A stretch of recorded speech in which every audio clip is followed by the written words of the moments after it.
Hello folks! I think it's about time I introduce you to the reasons why I believe Theodore Roosevelt is one of our greatest presidents, and additionally, why I believe he's a personal inspiration to me.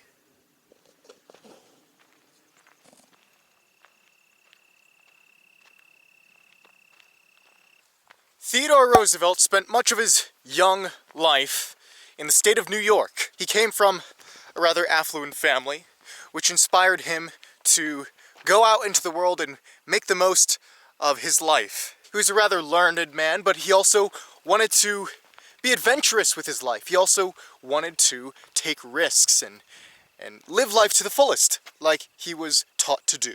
He first came out to these badlands in 1883 to hunt bison. And at first, the people here in the frontier were like, "What are you doing, Theodore? What a nerd you are. Why are you coming out here in cowboy country?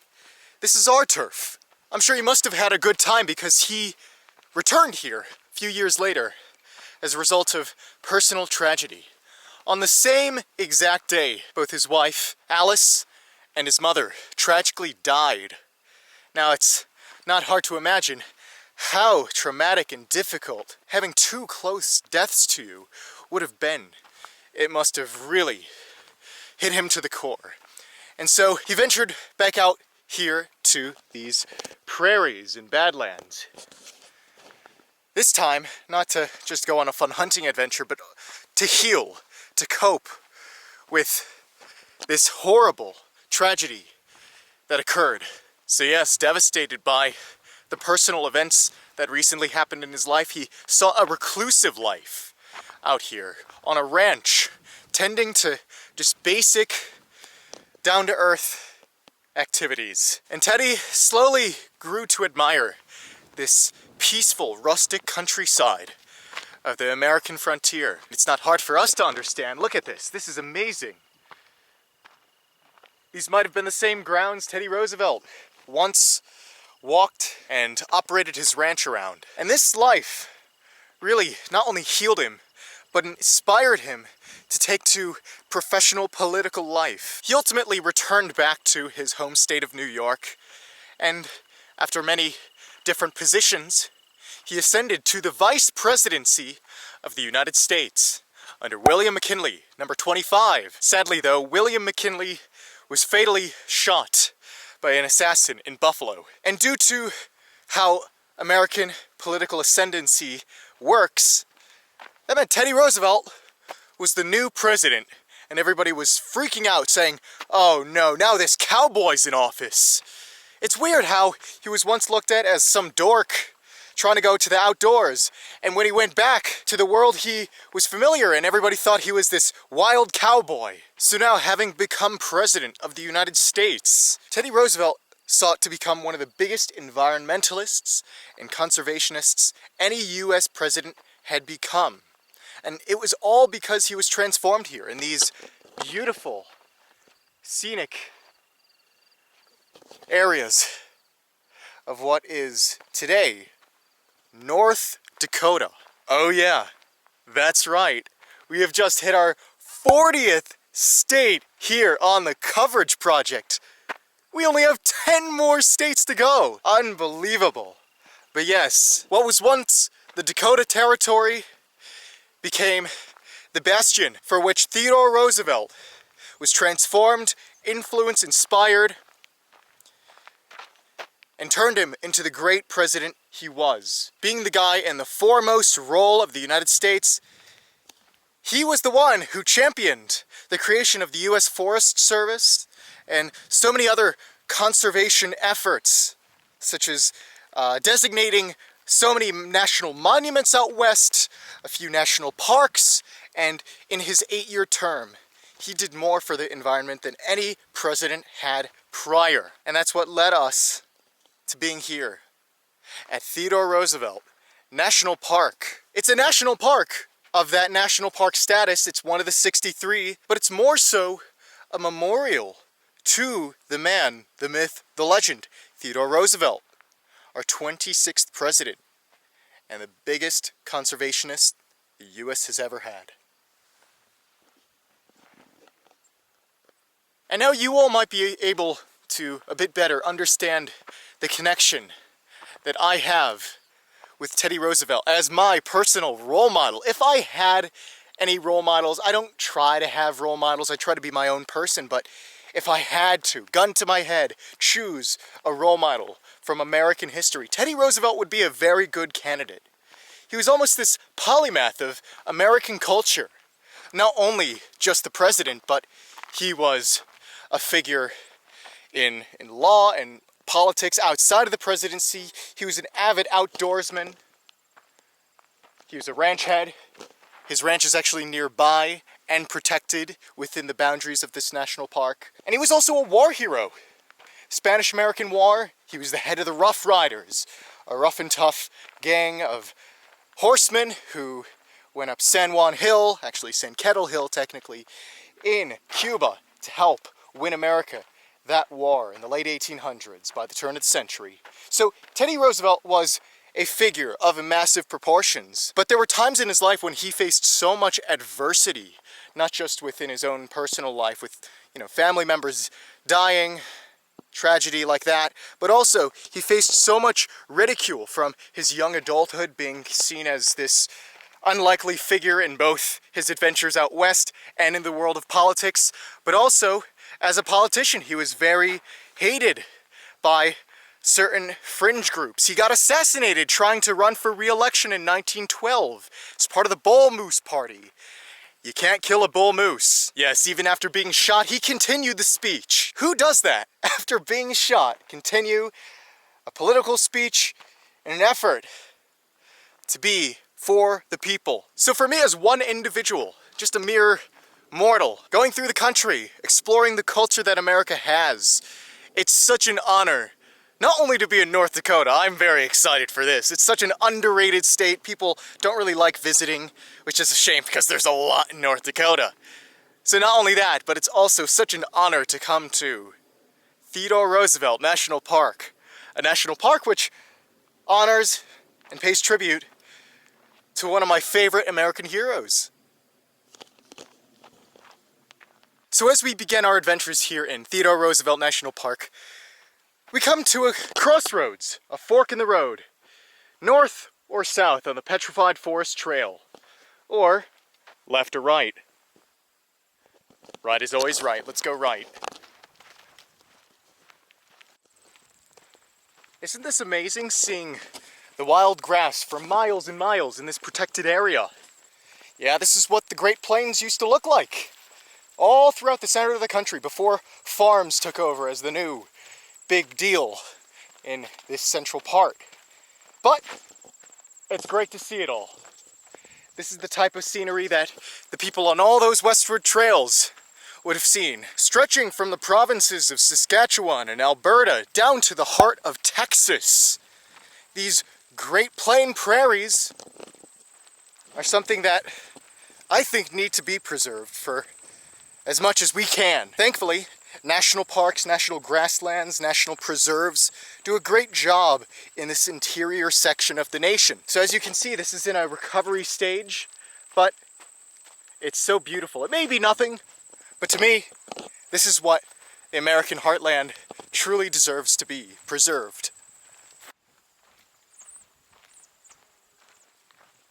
North Dakota is not just a state known for its plains.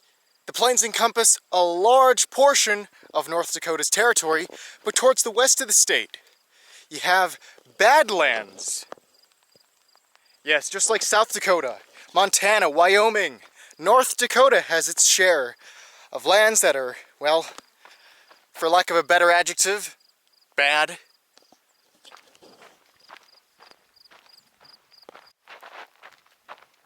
So let's not forget, we are on the Petrified Forest Trail. Yes, much like Petrified Forest National Park in Arizona that we went to, the rest of the West has different portions of places that do have petrified wood. It's not just limited to that one park. And so here in Theodore Roosevelt National Park, you can see examples of, well, things that look like wood from a distance, but they're hard as a rock.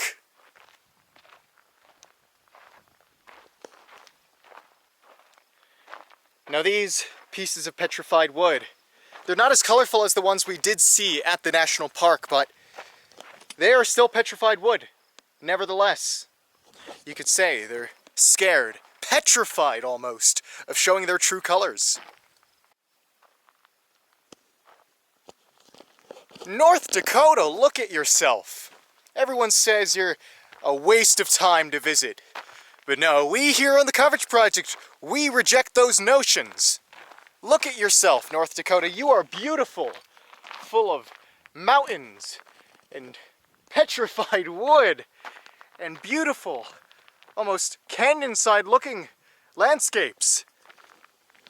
Come to North Dakota, everyone. Make your first stop, Theodore Roosevelt National Park.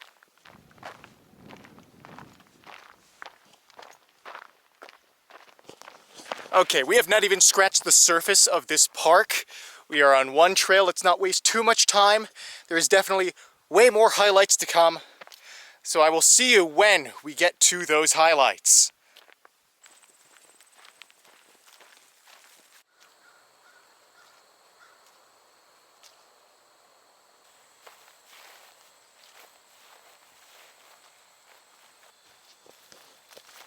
Would you all live in a cabin like this? Well, if you said no, if you lived back in the late 1800s, during these frontier days, you may not have had a choice at all. Theodore Roosevelt going west to this frontier country in North Dakota, well, this was kind of a luxury back then. So around the mid-1800s, while he was a ranch head, here in this beautiful area, by the way, he invested his money into this, and so he would have a nice abode, this Maltese cross cabin, to dwell when he wasn't doing the arduous work of working at these cattle ranches. He would sleep here, live here. Let's take a look inside. Now, a lot of these things are on display, but these are artifacts and relics from around that time, the pioneer days.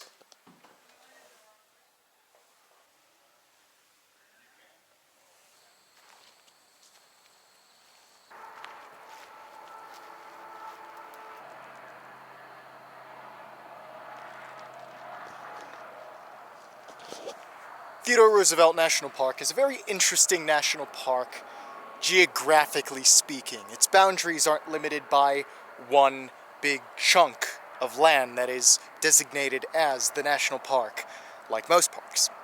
But it's also not like Acadia, where it's a couple different splotches in a general area. No, there's a south unit and a north unit, about an hour north, a drive from us right here. And given this distance from one unit to another, we're just going to stay in the south unit for today, which means, you know, on a future date, we might be able to hit up the north unit, maybe. Who knows? But it's right here at the Skyline Vista. Among the south unit, there is a scenic loop drive, and that's where you see all the beautiful badlands views like we see right here. We are on that scenic loop right now, just the first of many stops. So let's begin to drive around, admire, and view the scenic beauty around us on the scenic loop drive here at Theodore Roosevelt National Park.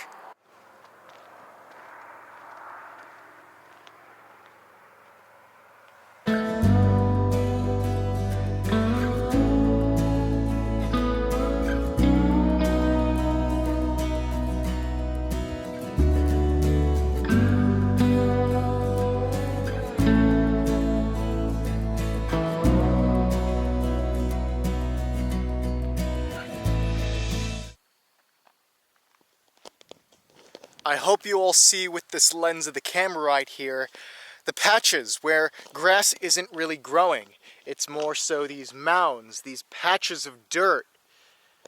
As much as people will come to Theodore Roosevelt National Park, actually not really, it's one of the lesser visited parks, just not very close to any of other major cities or other national parks, not very visited. So in fact, the biggest population here are prairie dogs. Yeah, go figure. Here in the prairie, there's going to be some prairie dogs. And all over the park you're gonna find these prairie dog towns with all these mounds, and that's how you know that prairie dogs are a-living here.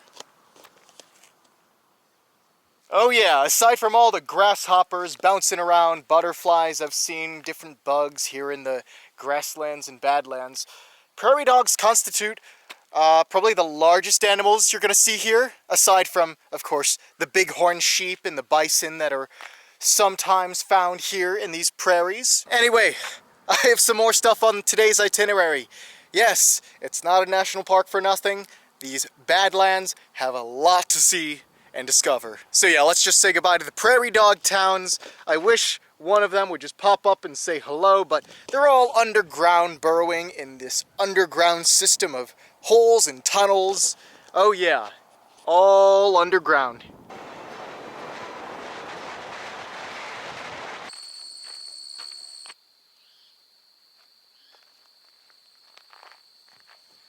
You can see exactly how the wind and the water over millions of years has carved these former plains into, well, something that's not so flat and plain-like. Let's get a better view.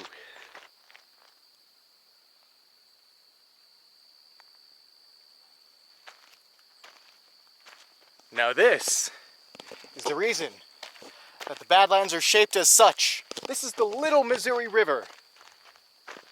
Yes, it's a branch of the greater Big Missouri River. This Little Missouri River starts in the very highland plains, and over the hundreds of miles it travels, it'll travel through South Dakota, then here in North Dakota where it hits Theodore Roosevelt National Park, and it eventually connects to the greater Missouri River around the middle of North Dakota. But this, around here, you can totally see how the river, over millions of years, has carved these badlands into what they are today. It's an amazing view.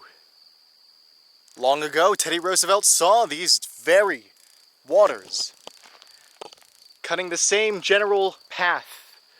Although who knows how different it would have looked like a century ago. Erosion and weathering really changes the landscape, and even in a matter of a century or so, things can look substantially different. It all depended on the weather, the climate, the conditions of the time. But look at this. This is just so beautiful. Such a natural, iconic view of these Great Plains.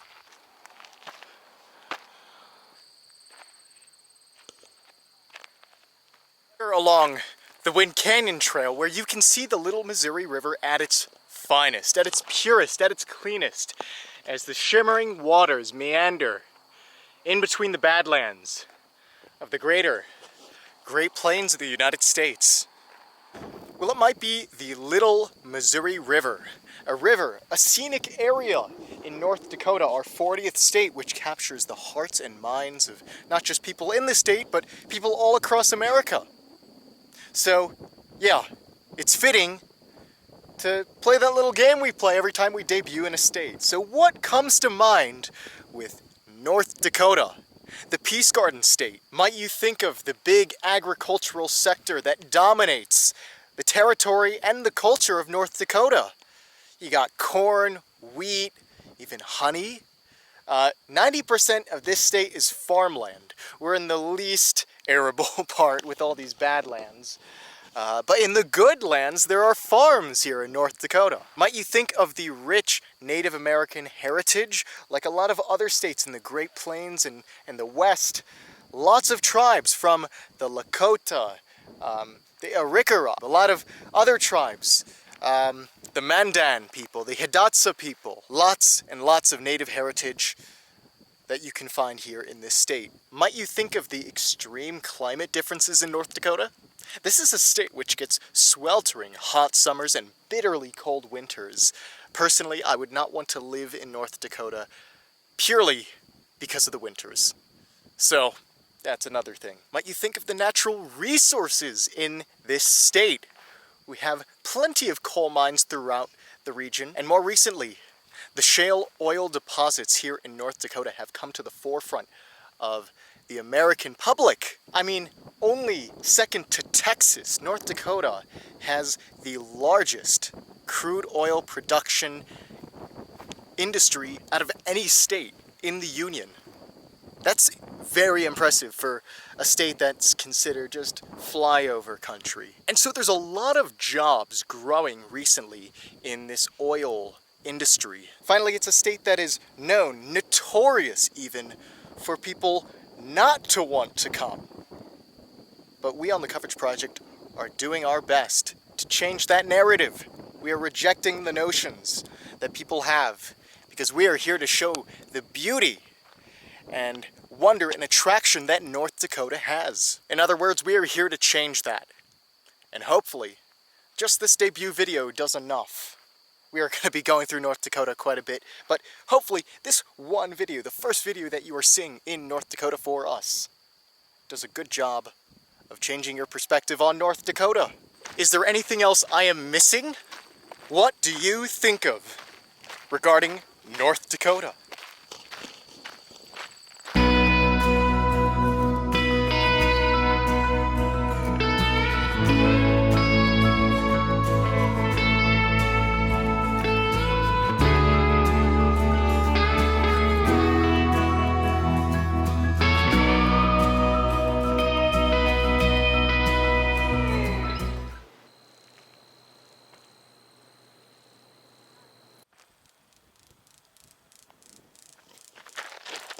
Well, Teddy Roosevelt did his time in office as president from 1901 to 1909. He tried to run again in 1912, dissatisfied with how the party he was affiliated with was going. But he was not able to secure the ballot on the ticket for his party. He created the Bull Moose Party. And although unsuccessful, he definitely created a huge legacy, not just in the political world, but also the conservation world, the natural world, the world of environmentalism. He kickstarted that whole movement. And so here we are at Theodore Roosevelt National Park to commemorate and honor that legacy he established. If Teddy Roosevelt did not step foot onto these lands in the Dakota Territory, now North Dakota, he probably wouldn't have felt prepared enough to run for president. And that would have created a whole web of changes. And who knows whether these lands would be protected and conserved if he was not in office and he was not that figurehead to champion the cause for conservation. 1947, President Harry Truman, the guy who, yes, kind of did a little damage onto Japan towards the end of World War II, but he was also known for signing the bill that would create this area to be protected, designated under the title National Memorial Park, a one-of-a-kind thing at the time, but then in 1978 this was upgraded to National Park status. And thus, here is what you see, a national park full of beautiful badlands, beautiful meadows and prairies here in western North Dakota. This is one of those few last bastions of unspoilt wilderness here in the Great Plains of the United States. And so this not only pays tribute to Teddy Roosevelt and his time spent here, but also it sort of represents the endless imagination captured by the American spirit.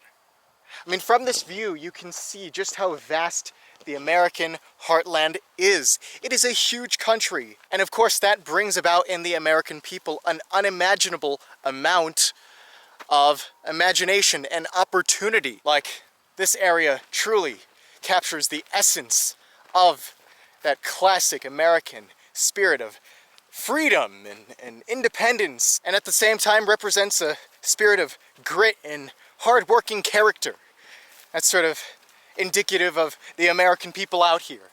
From the ranch hands to farm workers, people all over North Dakota know what that is like. To work hard, but to feel like you're doing a service to yourself, your family, your friends, your community. It's just that American dream idea. And you can see it in the open nature, boundless by any limits other than the limit of the boundary of the national park. But you guys get my drift. Just trying to go on a more of a philosophical tangent there. But anyway, thank you, Teddy Roosevelt. My icon, my hero, my role model, whatever you want to call it.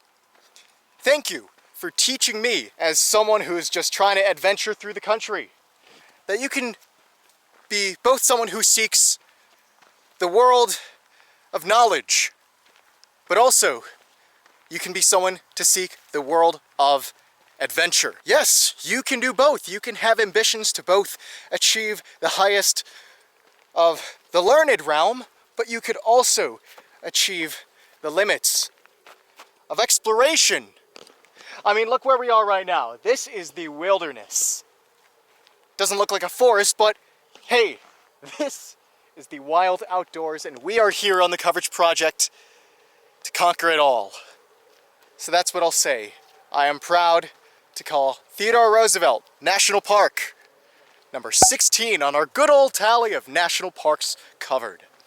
So with that, I have nothing more to say. I think this long video and just this vast stretch of nature has really gotten me winded a little bit. So we're gonna end it off here after a long day in TRNP. So walking along the edge of a canyon cliff overlooking the beautiful badlands of North Dakota. More travels to come. I will see you at the next location.